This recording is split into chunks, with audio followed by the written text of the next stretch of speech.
우선순위는 무엇입니까? 합니다. 세상을 살아가는 모든 사람들은 하나같이 성공적인 인생을 원하고 있습니다. 그러기에 많은 사람들은 새해가 되면 비록 작심삼일이 될지언정 새로운 목표를 정하고 다짐을 합니다. 그러나 여기에는 결코 빼놓아서는 안 될 것이 있습니다. 그것은 삶의 우선순위입니다. 그것은 곧 인생의 성표가 달려 있기 때문입니다.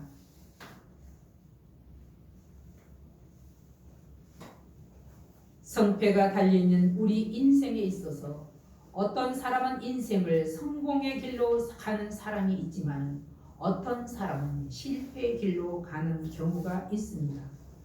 그 사람이 무엇을 선택하였는가? 그 사람의 인생이 성공과 실패로 판가름 나게 하는 것입니다. 그 사람의 능력은 차후의 문제입니다. 정치나 경제사의 모든 분야에서 가문 좋고 학벌 좋고 능력 많은 사람들이 마지막에 실패하는 것을 보게 됩니다.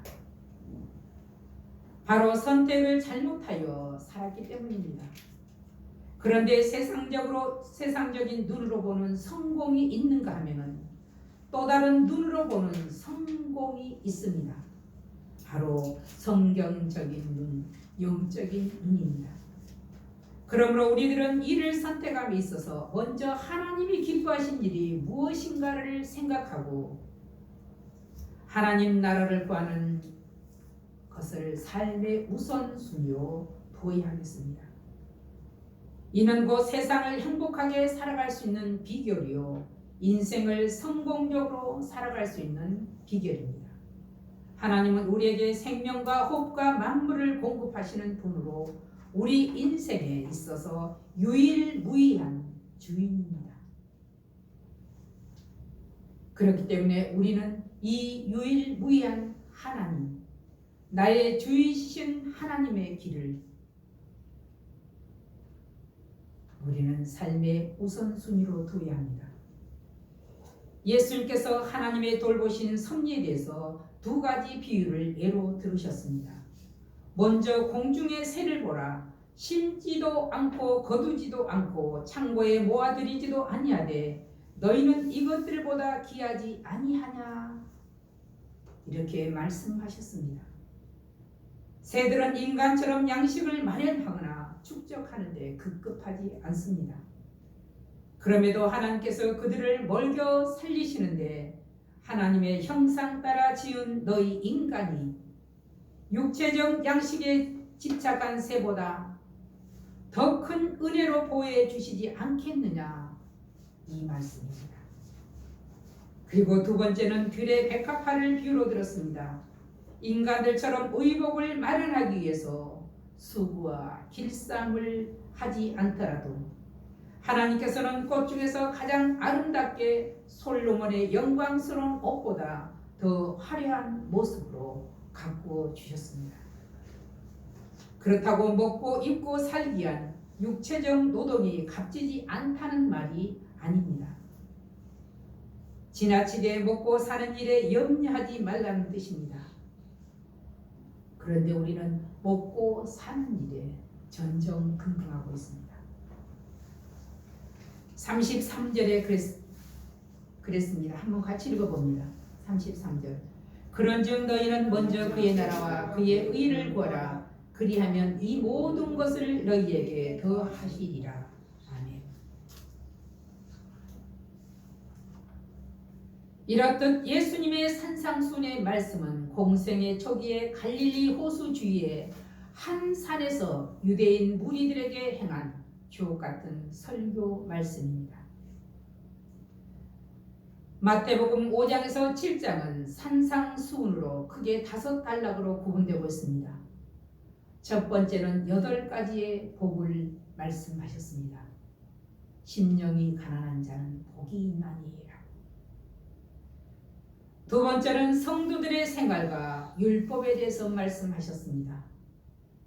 그리고 세 번째는 구제와 금식 그리고 기도에 대해서 말씀하셨습니다. 그리고 네 번째는 순전한 삶의 원리에 대해서 말씀하셨습니다. 그리고 마지막 다섯 번째는 결론적인 교훈입니다. 그런데 주님 오늘 본문을 통해서 세 번째 부류에 속한 구제와 금식과 기도에 대해서 말씀을 하셨는데 우리에게 특별히 하나님 나라를 구하라고 하셨습니다. 이 말씀은 얼핏 보면 아주 막연하고 추상적인 말씀처럼 보입니다. 예수님은 하나님 나라가 어떤 나라인지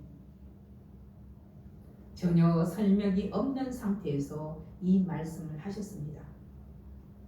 그러나 앞뒤를 조금만 깊이 생각해 보면 이 말씀은 성도에게 있어서 성도됨의 의미를 깨우쳐주는 말씀입니다. 그런데 예수께서는 세 번째 단락인 서기관과 바리새인들의 구제 생활과 기도 생활, 금식 생활에 대해서 경고를 하셨습니다. 그 이유는 그들의 의로움은 사람들에게 잘 보이려는 것일 뿐 진실하지 못하고 정직하지 못했다는 이유입니다. 그들은 하나같이 하나님의 상급이 아니라 사람들의 칭송을 받기 위해서 율법을 지켰다는 것입니다.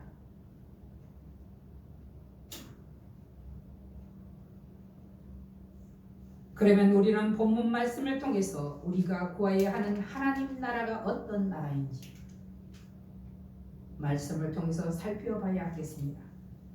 첫 번째, 하나님의 나라는 구하면 얻을 수 있는 나라입니다. 하나님 나라는 하늘나라와 동의입니다. 같은 말입니다. 하늘나라는 랍비 문학에서 하나님의 이름을 부르기를 꺼려하여 천국 혹은 하늘나라라고 하였습니다. 그러므로 하늘나라는 구약적이고 묵시적인 의미를 가지고 있다고 하겠습니다. 이를 저자인 마태가 사용하였습니다. 하나님 나라는 하나님의 주권이나 하나님의 통치 개념입니다. 따라서 예수님 자신이 하나님 나라의 주인이시며 하나님 나라를 이 땅에 가져오신 분이심을 예수께서는 비유를 통해서 역설적으로 말씀해 주셨습니다. 그런데 사람들은 하나님 나라를 이상적으로만 생각하고 너무 멀리 있고 너무 높이 있다고 생각하여서 하나님 나라는 하늘 높은 저곳 혹은 죽어서 가는 천국 혹은 그리스도의 재림과 더불어 임할 나라라고만 생각하는 경향이 많습니다. 그러나 실제로 현재적인 하나님 나라는 예수님의 이적과 치유 그리고 메시아적 인자의 권한으로 선포하신 죄 용서입니다. 죄 용서는 아주 중요한 말씀입니다. 마태복음 12장 28절에는 내가 하나님의 성령으로 귀신을 쫓아내는 것이며 하나님의 나라가 이미 너희에게 임하였느니라고 하셨습니다. 예수께서 이미 하나님의 성령을 입히고 사단을 제하는 것, 이것은 성령이 하나님의 왕국의 능력임을 이미 그리스도께서 사역을 시작할 때 확실하게 말씀하셨습니다. 성령께서 천국을 조정하시고 주도하심을 증거해 주는 그러한 대목입니다.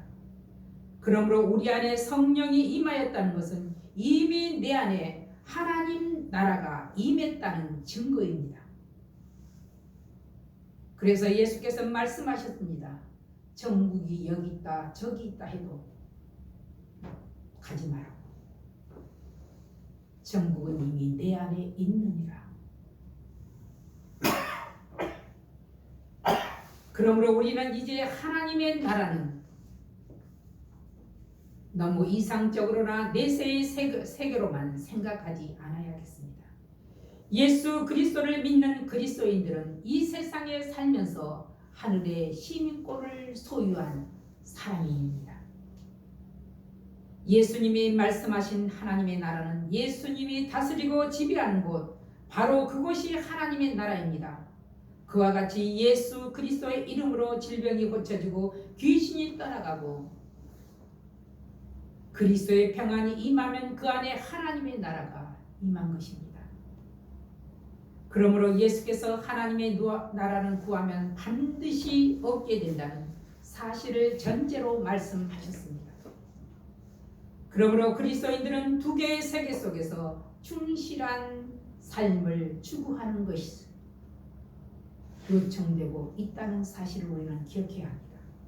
두 개의 세계 속이란 무엇일까?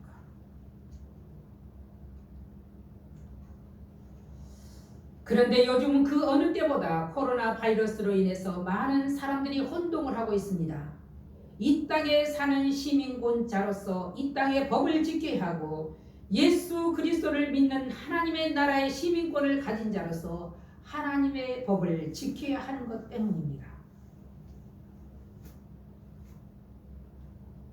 우리는 지금 하늘나라를 향해 가는 하늘의 시민권자로서 최고의 가치, 최선의 삶으로서 사람에게 보여주기 위한 예배가 아니라 하나님이 기뻐하시는 진정한 삶의 예배를 드려야 한다는 사실입니다.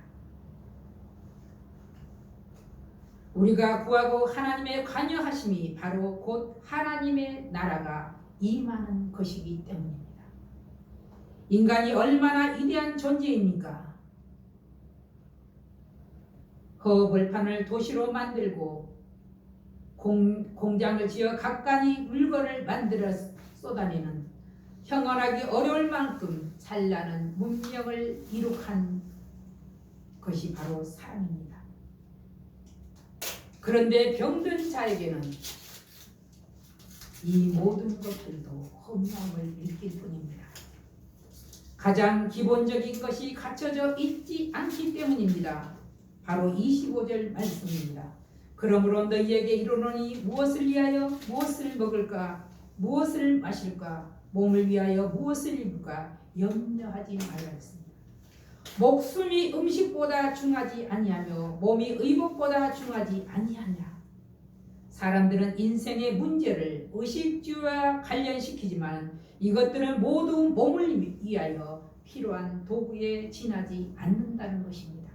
바로 예수님께서 이것을 지적하셨습니다.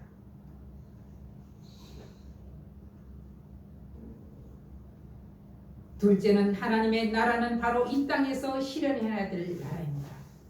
예수님께서 하나님의 나라를 구하라고 하셨을 때는 단지 온전한 하나님의 나라와 하나님의 전적인 역사로 말미암아 내 안에 그리고 우리가 살고 있는 이 땅에 임하도록 기도하라는 의미만이 아닙니다.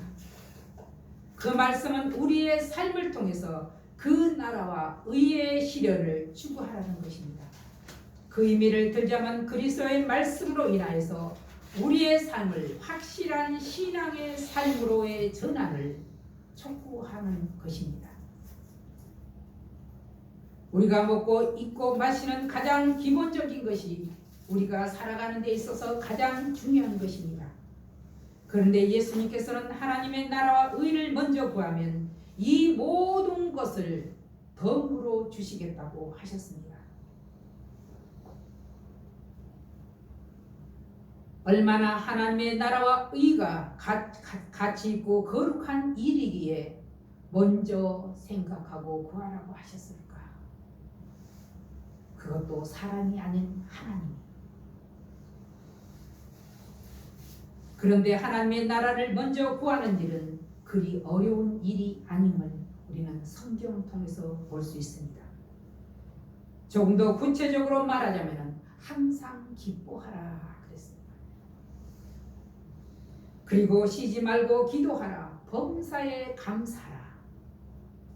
이것은 위로는 하나님을 예배하고 아래로는 이웃을 사랑하라는 말입니다. 바로 이것이 하나님의 나라를 이 땅에 실현하는 것이라는.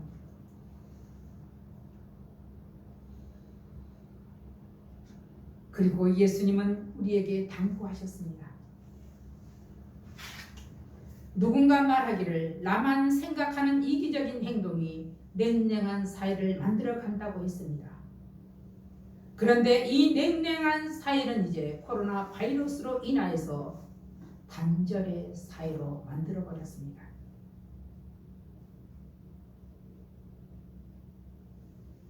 이러한 시대에 우리의 영과 육체를 지으신 분이 말씀하셨습니다. 나는 알파와 오메가, 처음과 나중이라고 하셨습니다. 그러니 우리는 이 하나님 앞에 자족하는 마음으로 감사하는 것입니다. 감사하면 시험과 올무에 빠져 침륜과 멸망에 빠지지 않는다고 사도 바울은 말씀하셨습니다. 바로 삶의 우선순위를 먼저 하나님의 나라에 두는 사람의 행동입니다. 사도 바울은 디모데전서 6장 11절에서 오직 하나님의 사람아 이것들을 피하고 의와 경건과 믿음과 사랑과 인내와 온유를 쫓으며 믿음의 선한 싸움을 싸우라. 사랑하는 믿음의 아들 디모데에게 이렇게 교훈했습니다. 저와 여러분의 삶의 우선순위가 되어야 할 사항입니다. 그리고 나뿐만 아니라 우리의 가정도 사회도 국가도 그리고 전 세계에도 마찬가지입니다. 하나님의 다스리시고 통치하심이 이루어지도록 그리고 기도해야 합니다. 우리가 예배 때마다 애우는 주기도문 속에는 하나님 하늘 아버지의 주권을 절대 인정하는 현재적 하나님 나라와 미래적 하나님 나라가 임하는 것이 함께 포함되어 있습니다. 그것은 우리가 이웃을 사랑하고 용서하는 것이 곧 내 안에 하나님의 나라가 임하신 것이라고 말씀하고 있습니다. 이웃에 대한 용서는 곧 하나님의 용서를 불러들이는 것이므로 용서는 우리들에게 필수적으로 해야 할 일입니다. 세 번째로 하나님의 나라는 무엇보다도 먼저 구해야 할 나라입니다. 여기서 먼저란 말은 하나님의 일과 개인의 일 두 가지 중에 무조건 하나님의 일을 먼저 하라는 뜻이 아닙니다.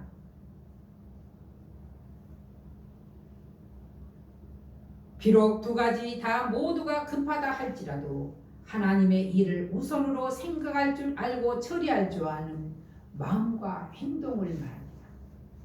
지금 사람이 죽어가고 있는데 나는 예배 드리러 가야 돼 그러고 죽어간 사람을 팽개친다면 이것은 하나님의 나라를 이루는 것이 아닙니다.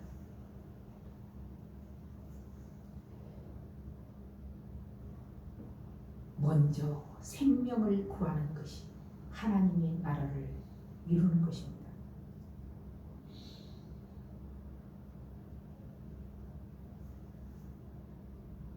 그런데 하나님이 말하는 세상 사람들은 어떻습니까? 장차 썩어질 육신을 위해 먹고 마시는 일을 언제나 우선순위에 두고 있습니다. 나는 외인가? 외가 아닙니다.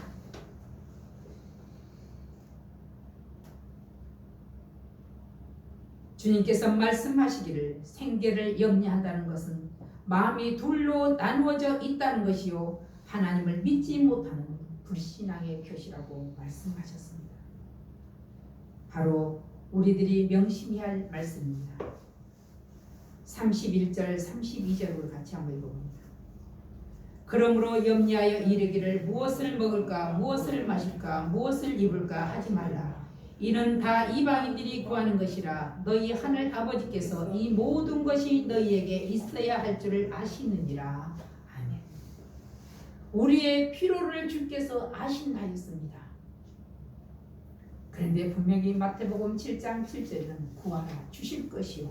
왜? 하나님께서 필요를 아시고 계시기 때문에. 예레미야서는 그랬습니다. 구하라. 물론 너희에게 필요한 것을 알고 있다. 그러나 너희가 구하여야 하지 않겠느냐 이 말입니다. 오늘 마태복음과처럼 우리의 필요한 것을 다 알고 계시지만은 너희는 입을 열어서 내게 구하라고 하신 것입니다. 네. 신앙 고백을 하라 이 말입니다.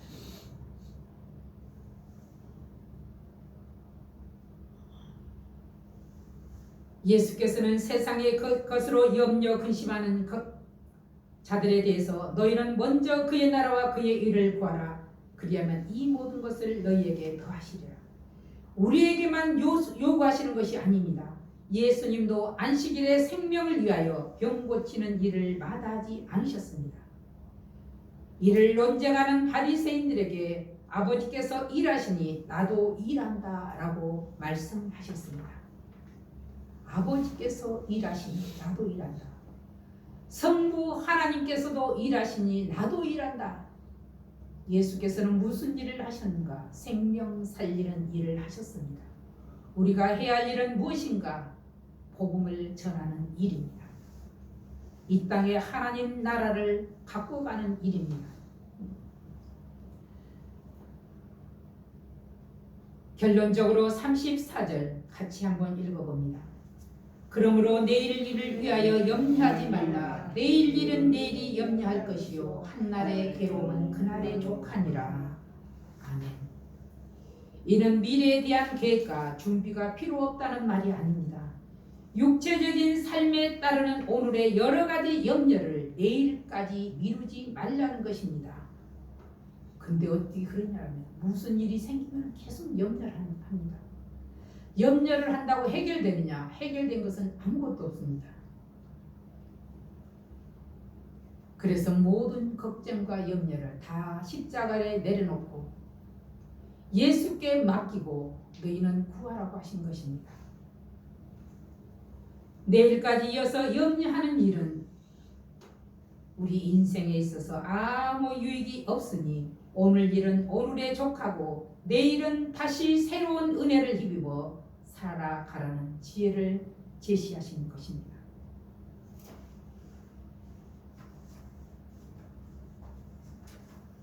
내일 새로운 염려나 괴로움이 생길 가능성이 있다 할지라도 일어나지 않는 일에 대하여 미리 염려나 걱정하지 말고 새로운 은혜를 받기 위해 우리는 노력하며 기도해야 할 것입니다.